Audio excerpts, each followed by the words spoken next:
할렐루야. 오늘 또 참으로 좋은 날입니다. 오늘은 8월 12일 월요일입니다. 한 주간도 무더위를 이기고 건강하게 승리할 수 있기를 축복하며 기도합니다. 오늘은 다니엘서 3장 19절에서 27절 말씀을 통해서 깨달은 후에야 견고하리이다. 깨달은 후에야 견고하리이다 라는 제목으로 함께 묵상해 보도록 하겠습니다. 먼저 본문을 함께 읽도록 하겠습니다. 음성으로 듣기를 원하시는 분은 아래 주소를 클릭해 주시기를 바랍니다.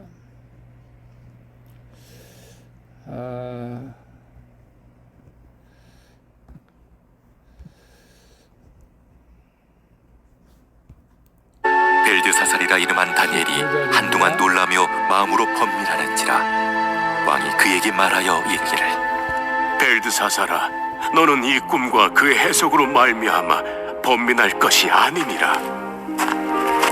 내 주여, 그 꿈은 왕을 미워하는 자에게 응하며 그 해석은 왕의 대적에게 응하기를 원하나이다. 20절 왕께서 보신 그 나무가 자라서 견고하여지고 그 높이는 하늘에 닿았으니 땅 끝에서도 보이겠고 그 잎사귀는 아름답고 그 열매는 많아서 만민의 먹을 것이 될 만하고 들짐승은 그 아래에 살며 공중에 나는 새는 그 가지에 깃들었나이다. 22절 왕이여, 이 나무는 곧 왕이시라.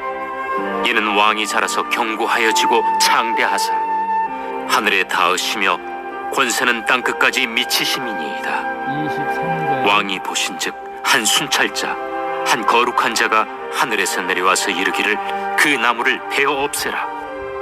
그러나 그 뿌리의 그루터기는 땅에 남겨두고 쇠와 노줄로 동이고 그것을 들불 가운데에 두라. 그것이 하늘 이슬에 젖고 또 들짐승들과 더불어 제 몫을 얻으며 7대를 지내리라 하였나이다. 24절 왕이여, 그 해석은 이러하니이다. 곧 지극히 높으신 이가 명령하신 것이 내 주 왕에게 미칠 것이라. 25절 왕이 사람에게서 쫓겨나서 들짐승과 함께 살며 소처럼 풀을 먹으며 하늘 이슬에 젖을 것이요 이와 같이 7대를 지낼 것이라. 그때 지극히 높으신 이가 사람의 나라를 다스리시며 자기의 뜻대로 그것을 누구에게든지 주시는 줄을 아시리이다. 26절 또 그들이 그 나무 뿌리에 그루터기를 남겨두라 하였은즉 하나님이 다스리시는 줄을 왕이 깨달은 후에야 왕의 나라가 견고하리이다. 27절 그런즉 왕이여, 내가 아뢰는 것을 받으시고 공의를 행함으로 죄를 사하고 가난한 자를 긍휼히 여김으로 죄악을 사하소서. 그리하시면 왕의 평안함이 혹시 장구하리이다. 아멘. 27절까지만 봤습니다. 본문 요약은 이렇습니다. 느부갓네살 왕의 꿈 이야기를 들은 다니엘이 한번 놀라 번민을 합니다. 그리고 조심스럽게 그의 꿈을 느부갓네살 왕에게 해석해 주면서 장차 그에게 임할 환난을 전합니다. 그리고 다니엘은 왕에게 지금부터라도 공의를 행하고 가난한 자를 긍휼히 여겨서 죄악을 용서받으라고 간절히 당부하는 내용입니다. 질문과 묵상하기 1. 나는 내 옆에 있는 배우자나 자녀 지체가 고난을 겪을 때 그 아픔을 채울합니까? 아니면 고난의 원인을 분석합니까? 19절에 보게 되면 벨드사살이라 이름하는 다니엘이 한동안 놀라며 마음으로 번민하는지라 왕이 그에게 말하여 이르기를 벨드사사라, 너는 이 꿈과 그 해석으로 말미암아 번민할 것이 아니니라. 벨드사살이 대답하여 이르되 내 주여, 그 꿈은 왕을 미워하는 자에게 응하며 그 해석은 왕의 대적에게 응하기를 원하나이다. 느부갓네살 왕의 꿈을 들은 다니엘은 번민을 합니다. 왜냐하면 그의 꿈은 장차 그가 받을 환난을 예고하고 있기 때문이죠. 다니엘은 자기 나라를 멸망시키고 자신을 포로로 끌고 온 이방 왕이 환난 당할 것을 기뻐하지 않고 오히려 번민하고 있는 것을 봅니다. 이처럼 우리도 고난을 겪는 지체가 그의 아픔을 말할 때 그와 같은 눈높이가 되어서 그 마음을 채우라며 들어줘야 할 줄로 믿습니다. 죄를 지었으니 고난당하는 것이 마땅하다라고 하면서 내 스스로 그 사람의 삶의 결론을 내려서는 안 되는 것이죠. 이것은 도리어 우리가 비방이 되기 쉬운 일이죠. 그래서 내 옆에 있는 배우자나 자녀, 지체가 고난을 겪을 때 그 아픔을 채우랍니까? 아니면 고난의 원인을 분석합니까? 오늘 여러분 주변에 배우자나 자녀 또 성도가 고난을 받고 있는 분이 있습니까? 그분을 어떻게 생각하느냐 이것입니다. 사실 다니엘은 느부갓네살 왕이 앞으로 당할 고난을 생각하면서 한편으로는 마음을 아파하죠. 근데 참 그 용기는 정말로 나중에 가상하죠. 앞으로 될 일에 대해서 용기 있게 말한다는 것은 또 쉬운 일은 아니지만은, 그러나 먼저 우리가 고난을 겪은 자녀, 배우자, 지체가 있다면 그 아픔을 우리가 함께 눈높이로 채울할 수 있는 믿음을 가져야 할 줄로 믿습니다. 그 고난의 원인을 분석하면서 당신이 이렇게 고난받는 것은 인과응보적이라고 우리가 쉽게 판단하는 것은 하나님께서 기뻐하는 일은 아니죠. 2번 봅니다. 세상 권세와 풍요를 누리는 주변 사람들에게 장차 받을 환난을 담대히 전합니까? 25절 26절 보게 되면 25절에 왕이 사람에게서 쫓겨나서 들짐승과 함께 살며 소처럼 풀을 먹으며 하늘 이슬에 젖을 것이요 이와 같이 7대를 지날 것이라. 그때 지극히 높으신 이가 사람의 나라를 다스리며 자기 뜻대로 그것을 누구에게든지 주시는 줄을 아시리라. 26절 또 그들이 그 나무 뿌리에 그루터기를 남겨두라 하였은즉 하나님이 다스리는 줄을 왕이 깨달은 후에야 왕의 나라가 견고하리라. 왕이 깨달은 후에야 왕의 나라가 견고하리라. 귀한 말씀이죠.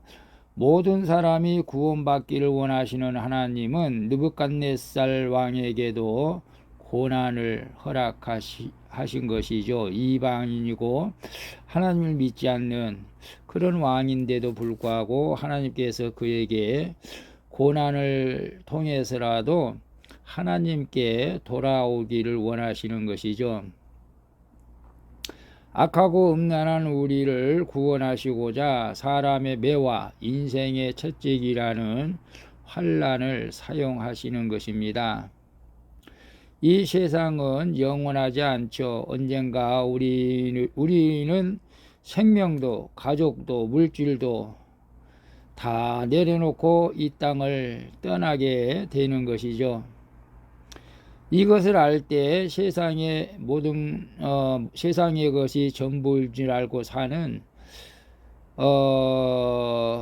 가족과 형제에게 다니엘처럼 장차 임할 환란을 해석해 줄 수도 있다는 것이 오늘 본문의 내용이죠. 그래서 세상 권세와 풍요를 누리는 주의 사람에게 장차 받을 환란을 담대히 전합니까? 이건 정말로 쉽지가 않는죠. 사실은 앞전에 일본에서 내 배우자나 지체가 고난을 겪었을 때 그 아픔을 체험할 수는 있습니다. 그런데 정말로 우리는 세상에서 예수, 천국, 불신, 지옥 이런 전도자는 요즘 찾기가 어렵죠.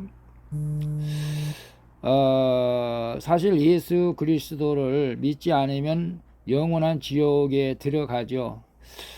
우리는 그것을 전하고 있습니다. 실제적으로 우리가 전도할 때에 예수 믿어야 구원을 받고 예수 안 믿으면은 영원한 행복을 받는다는 것을 전하죠. 그런데 이것을 전하지 못하고 그냥 예수님 믿고 복 받으세요. 이것만 전할 수도 있죠, 사실은. 저는 이제 두 가지 다 합니다, 사실은. 상대방을 따라서 예수 안 믿으면 지옥 가고 예수 믿어야 구원받습니다 라고 해도 그 사람이 성질 내지 않고 받아들일 수 있는 사람이라면 그 얘기를 하고, 그러나 예수 안 믿다고 지옥 갑니다 라고 말했다면 그 사람이 성질 낼 만한 것 같으면 또 그 말을 저는 사실 못하고 있죠. 우리가 예수님을 안 믿어도 이 세상에서는 얼마나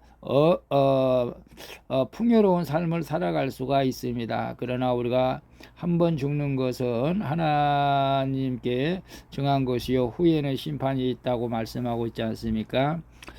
우리는 세상 사람들에게는 담대하게 천국과 지옥에 대해서 증거하지 못할지라도 가족들에게는 우리가 전할 수 있는 용기가 있으면 좋겠습니다. 사실 다니엘이 이 왕에게 앞으로 왕은 하나님을 믿어야 그리고 이 어려움을 겪지 않습니다 라고 전해야 되는데, 하나님을 믿지 않으면은 고난을 받을 것입니다 라고 꿈을 해석을 해주는 것도 이건 정말로 놀라운 용기죠. 자칫 잘못하면 왕에게 죽을 수도 있는 그런 상황인데도 불구하고 또 담대히 말하는 것은 우리가 한번 믿음으로 본을 받아야 할 줄로 믿습니다. 3번 봅니다. 환난의 때를 잘 견디며 회개하는 것이 죄사함을 받는 길임을 믿습니까? 27절에 보게 되면 그런즉 왕이여 내가 아뢰는 것을 받으시고 공의를 행함으로 죄를 사하고 가난한 자를 긍휼히 여김으로 죄악을 사하소서. 그리하시면 왕의 평안함이 혹시 장구하리이다. 다니엘은 느부갓네살 왕에게 공의를 행하여 죄사함을 받으라고 당부하죠. 공의는 죄를 용납할 수 없는 하나님의 속성이죠. 그래서 느부갓네살 왕에게 공의를 행하라는 것은 고난의 7대를 지나며 죄를 회개함으로 하나님의 심판을 잘 받아들이라는 것입니다. 또한 다니엘은 왕에게 가난한 자를 긍휼히 여기라고 하죠. 우리가 영적으로 가난한 자를 위해 창자가 끊어지듯 그런 에레미야와 같은 애통함으로 그의 영혼을 돌보고 육적인 필요를 돌아볼 때 또 내 죄가 힘을 잃게 되는 줄로 믿습니다. 그래서 환난의 때를 잘 견디며 회개하는 것이 죄사함을 받는 길임을 믿습니까? 저는 아멘이라고 믿습니다. 우리가 환난을 당할 때 불평 원망하지 마시고 우리 스스로를 돌아보면서 회개할 때 우리의 죄를 사함받는 길인 줄로 믿습니다. 환난을 당하는 분들은 용기를 가지시고 예수 그리스도를 끝까지 붙잡을 수 있기를 축복합니다. 기도하겠습니다. 주님, 환난을 겪을 때 제 이야기를 듣고 말씀으로 해석해 주는 지체와 공동체를 주셔서 감사합니다. 그럼에도 가족이나 지체가 고난당할 때 체열하지 못하고 판단하는 저를 용서해 주시옵소서. 그리고 지금 겪는 환난이 고통으로만 끝나지 않고 죄사함을 받는 구원의 통로가 되어지게 하여 주시옵소서. 오늘도 주님의 뜻을 이루며 살아갈 수 있도록 도와 주시옵소서. 내 평생의 소원은 주님의 뜻을 이루는 것임을 고백하오며 나의 소원을 들어주시는 예수 그리스도의 이름으로 기도합니다. 아멘. 우리 찬송가 450장 내 평생 소원 이것뿐 함께 찬양드리고 마치도록 하겠습니다. 오늘도 수고하셨습니다. 한 주간도 좋은 일이 많이 일어나게 될 줄로 믿습니다. 샬롬.